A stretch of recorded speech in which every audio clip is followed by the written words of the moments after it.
Hi, Divya Sujith அப்படின்ட்டு ஒரு subscriber அந்த பட்டல்லா கொஞ்சம் டிஸ்ஓரியன்டேஷன் இருக்குது, இந்த பக்கம் அந்த பக்கம் மூவ் ஆகி பெயின் வருது அப்படின்ட்டு. அந்த மாதிரியான நீ பெயின் வந்ததுன்னா அதுக்கு ஏதாவது எக்ஸசைஸ் இருந்தால் தெரிவிங்கன்னு சொல்லி கேட்டிருந்தாங்க. மேடம், உங்களுக்காக இந்த எக்ஸசைஸ் ஒரு 4 எக்ஸசைஸ் நீங்கள் அது பண்ணிங்கனாலே இது மெயினாக என்ன காரணமாக இருக்கலாம் அப்படின்னா,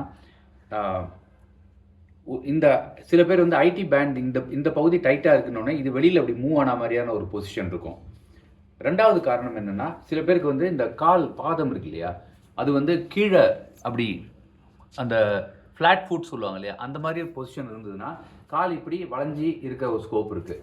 அப்படியா இருந்தாலும் இது வந்து உங்களுக்கு இந்த பக்கம் அந்த பக்கம் டிஸ்ஓரியன்டேஷன் சொல்லுவாங்க, பேட்டல்லா டிஸ்ஓரியன்டேஷன் சொல்லுவாங்க. அந்த மாதிரியான மூவ்மெண்ட் இருக்கும், அதனால் உங்களுக்கு வலி வரலாம். ஸோ நீங்கள் மேலே மட்டும் ஃபோக்கஸ் பண்ணிட்டு இருந்தீங்கன்னா கீழ் பகுதிக்கு நீங்கள் ஃபோக்கஸ் பண்ணனா அந்த வலி வந்து போகாது. நீங்கள் வந்து இப்போ ஒரு ஃபஸ்ட் எக்ஸசைஸில் இந்த மாதிரி ஒரு டவல் இப்படி எடுத்துக்கங்க. எடுத்துகிட்டு இந்த டவலை நல்லா இப்படி சுருட்டிக்குங்க. சுருட்டிட்டு முட்டிக்கு கீழே இதை கொடுத்துருங்க. இதை கொடுத்துட்டு இந்த பக்கம் வச்சுட்டு இதை நல்லா மேலே தூக்கி அழுத்திட்டு அப்புறம் ரிலீஸ் பண்ணுங்கள். மேலே நல்லா தூக்கி இது வருங்க, க்ளோஸ் வந்து பண்ணுறேன். இந்த முட்டிக்கு கீழே அப்படி வச்சுட்டு நல்லா அழுத்தி இந்த காலை நேராக்கிட்டு அப்புறம் ரிலீஸ் பண்ணுங்கள். இது வந்து 10 டைம்ஸ் பண்ணுங்கள், 3 செட்ஸ் 30 தடவை இது பண்ணுங்கள். இதை தவிர நீங்கள் இந்த கால் இருக்கு இல்லையா, இது வந்து உட்கார்ந்த பொசிஷனில் நல்லா ரிலாக்ஸ்டாக வச்சுட்டு எங்கே வலி இருக்கோ அந்த இதை அப்படியே ரொட்டேட் பண்ணுங்கள். இது கிளாக் வைஸ் ஒரு 10 தடவை, ஆன்டி கிளாக் வைஸ் ஒரு 10 தடவை, இதை அப்படியே ரொட்டேட் பண்ணுங்கள். இது ரெண்டாவது எக்ஸசைஸை பண்ணுங்கள்.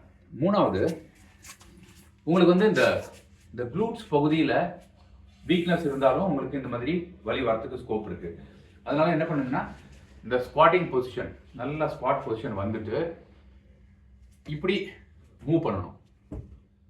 இந்த பக்கம் ஒரு 3 தடவை, இந்த பக்கம் ஒரு 3 தடவை, இந்த மாதிரி மூவ் பண்ணுறதை ஒரு 10 டைம்ஸ் பண்ணுங்க.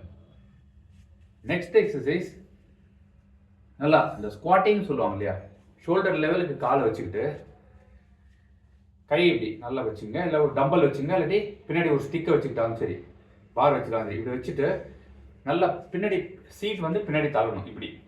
நீங்கள் வந்து இப்படி போகக்கூடாதுங்க, இப்படி போனால் அது வலிக்கும். நல்லா இப்படி வச்சுட்டு பின் பக்கத்தில் போயிட்டு ஸ்ட்ரெயிட் ஆக்கி அப்படி உட்காரணும். இது உட்காந்துட்டு திருப்பி மேலே வாங்க. இது பண்ணுங்கள், ஸ்ட்ரெயிட் பண்ணி காமிக்கிறேன். காலை நல்லா ஷோல்டர் லென்த்தில் நல்லா தள்ளி வச்சுட்டு பின்னாடி கை இப்படி வச்சுங்க. அப்படியே ஃப்ளாட்டாக பின்னாடி போயிட்டு உட்காந்துட்டு இப்படி மேலே. இது ஒரு 10 டைம்ஸ் இது பண்ணுங்கள். நெக்ஸ்ட்டு இது லாஸ்ட்டு வந்து ரொம்ப முக்கியம். ஏன்னா சில பேருக்கு இடுப்பு வந்து இப்படி தள்ளி இருக்கும், அந்த பகுதியை வந்து உங்களுக்கு சரி பண்ணணும்னு வச்சுங்களேன். அப்போ இந்த எக்ஸசைஸ் நீங்கள் பண்ணணும். இந்த கால் வந்து ஃப்ரண்ட்டில் கொண்டு போய் இப்படி வச்சுங்க. வச்சுட்டு இந்த கால் அப்படி ஃப்ரண்ட்டில் வச்சுட்டு இந்த முட்டி வந்து ஃப்ரண்ட்டில் அப்படி கொண்டு வாங்க. இப்படி கொண்டு வந்துட்டு அப்புறம் இந்த கால் இழுத்து நேராக கொண்டு நிறுத்துங்க. இப்போ இந்த கால் பின்னாடி போயிட்டு நல்லா அழுத்தி இது ஃப்ரண்ட்டில் கொண்டு வாங்க. இப்படி முட்டியை இதில் லோடு இங்கே வரணும், வந்துட்டு இது ஸ்ட்ரெயிட் ஆகும். அப்புறம் இழுத்து இதை நேராகுங்க. இந்த எக்ஸசைஸ்லாம் நீங்கள் பண்ணிங்கன்னா இந்த முட்டி வலி இருக்கு இல்லையா, இந்த பிளாட்டல்லான்னு சொல்லுவாங்க, சில்லுன்னு சொல்கிறோம் இல்லையா, இது நகர்ந்து இருந்ததுனால அந்த வலி இருந்ததுன்னா இந்த எக்ஸசைஸ் பண்ணிங்கனாலே உங்களுக்கு சரியாகும். இது எத்தனை முறை பண்ணணும் அப்படின்ட்டு உங்களுக்கு டவுட் வரும். ஒன்று 10 டைம்ஸ் பண்ணுங்கள். இந்த ஃப்ரண்ட்டில் கால் இப்படி இருக்கிறப்ப இது 1, பேக் சைட் போகிறப்ப 2, அந்த மாதிரி 10 டைம்ஸு 3 கவுண்ட்ஸ் 3 செட்ஸ் பண்ணுங்கள். இந்த 4 எக்ஸசைஸ் தனியாக. ஃபஸ்ட்டு டவல் கீழே வச்சு பண்ணேன். செகண்டு அந்த பேட்டல்லாவை ரொட்டேட் பண்ணணும், கையால் அப்படியே சுற்றணும் அதை. மூணாவது நல்லா ஸ்குவாட் பண்ணி எழுந்திருக்கணும். நாலாவது இந்த மூமெண்ட் சைட் டு சைட் போயிட்டு வந்தோம். அஞ்சாவது காலை அப்படி தேய்ச்சிட்டு ஃப்ரண்ட்டில் கொண்டு போகிறது. இந்த 5 எக்ஸசைஸ் இதை பண்ணிங்கனாலே உங்களோட முட்டி வலி சரியாகும். ட்ரை பண்ணி பாருங்கள்.